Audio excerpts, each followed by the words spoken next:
Hey YouTube. Um, so today, what I'm going to go over is what's called Falcon Crowdstrike, which is an endpoint protection system, managed defense and response system that is really pretty much number one in the market right now. There's Falcon Crowdstrike, there's Carbon Black, there is Silence, there's Red Canary, there's a few others out there, but I wanted to go over this and show everybody an overview in case you're interested in purchasing this or comparing it to the products. Here's the main dashboard that I want to just go over, and you can kind of see how it's all laid out. Everything is done from the top left, the little Falcon. Pull up all the menus, and you can see how everything's organized from usually top left to top right, then bottom row in there, and you can kind of see all the options that are below it. So with that, we'll kind of just dig in a little bit. I won't go into any of these in any great detail, but you'll be able to see the options that are there. There's the dashboard, and then you can see the top left, the name of the description of each one you go into. There's the this screen right here, and I have a couple test systems in here that are running Windows 10 machine, a Windows server, and a couple of unpatched machines, so you can kind of see what it's recommending, and then a couple test machines which I've done some testing against where it generates a threat. So and this is all hosted by Crowdstrike, so this portal, so you don't have to host it on site. And so here you can see the detections and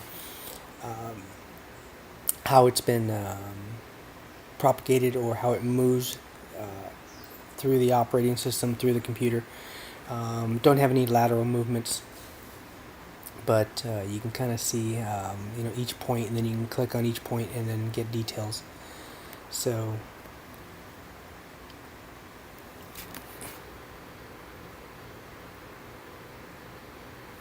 you kind of take a moment to look it over and see what's on the screen here.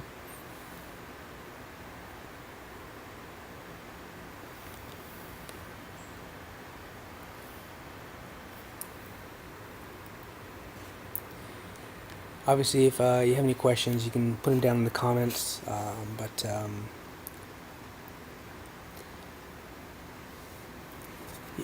as you can see, I'm just moving around the portal, and you can see once again the various options that are there. Everything is pretty much clickable as a hyperlink. You can get detail, and constantly be drilling down into the each of the options. This is whereas, for example, Carbon Black has one product which is a defense, and then they have a response, which is the forensics portion of it. So CrowdStrike has combined into one product. So whereas, for example, Carbon Black, you're paying for two products. Here you're paying for maybe a little over one, close to 1.5. But you're going to want both of them, because they both come in handy. Especially during a day zero event, you have something gets through, no tool is perfect, and you want the forensic side of it to just sit there and monitor and track what's going on. It doesn't try and stop it or get in the way, so it sits at the lowest level in the operating system, watching the kernel, everything else that's going on. Whereas the endpoint protection is actually doing the blocking and trying to quarantine and gather intel. So once again, lots of options in here. You have various tools, assets that you can utilize, and the agents, it's pretty easy to install. Takes about maybe 30-45 seconds to install. It does try and connect back up to the portal during the install. If it doesn't connect, it'll give you an error at the end of the install, and then it will say it's failed, but it'll actually install and then it reconnects back up.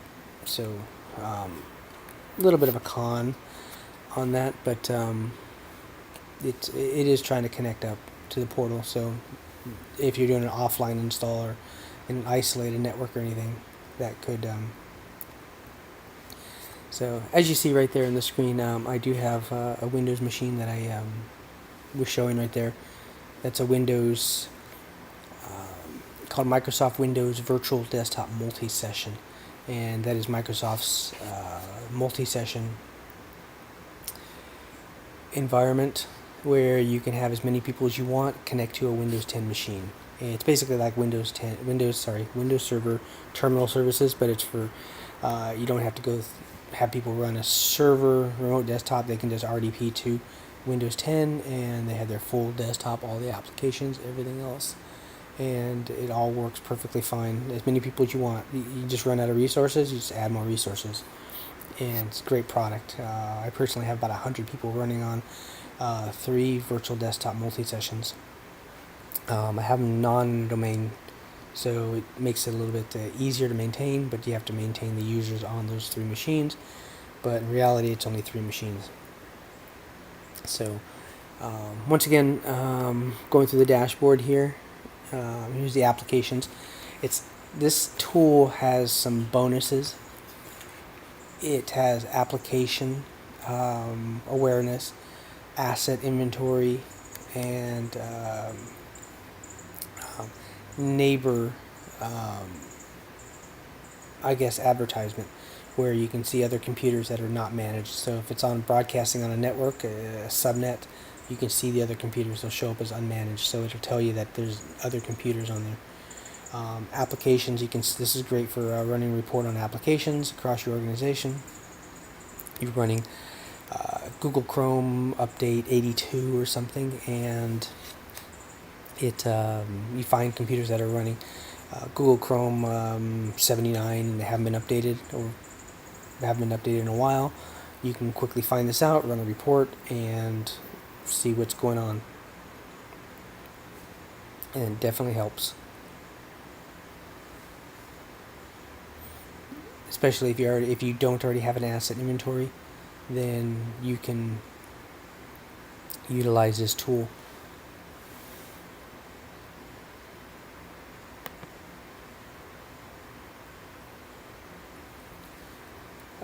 As we're continuing, going through the options here, just showing a high-level overview, drilling down on a few of the little portlets, and you can see where we are in there, and you can see this is Amazon Web Services. It has a tie into that. It also has a tie into Microsoft Azure, where you can actually see your resources of your subscription and your tenant. This is a great thing because Azure really doesn't have a monitoring overview. You have to third parties, so this definitely helps, and it's part of the product. You just have to enter in your credentials and your tenant and subscription, work with support, and they'll help you get that set up. In this case, I don't have anything set up in AWS, but Azure, I'm looking at trying to get that set up. But once again, we were just going through the spotlight right now and showing the criticals. As you can see there were quite a few in there that were popping up. Have some unpatched systems and doing some penetration testing in some of the other ones, and that's why it was showing all that. You can see there's lots of data in here, so you could find so much information about an attack or an event. As you can see here, you can see there's just tons of data in here that is like a trove of information that you have to constantly be going through and making sure you're aware of. It's a little overwhelming because some of the other systems, they don't easily put this out there, and it's a little tough to find. But As you can see, here's the kind of their marketplace, and it shows the applications products that they partner with. The AutoMox is like an asset patch management system, so it'll work in conjunction with this one where you saw the CVEs and unpatched or missing patched systems, and it'll work with the AutoMox, and it'll automatically start patching your system. So that's a fully automated connection right there that's done. But you don't have to use it. But AutoMox is a paid service. So if you use like a SCCM or something like that, then you can patch it yourself. There's no automatic connection to that.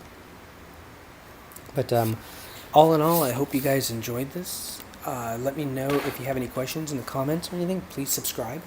I want to make sure that everyone enjoys this. Thank you. Have a good day.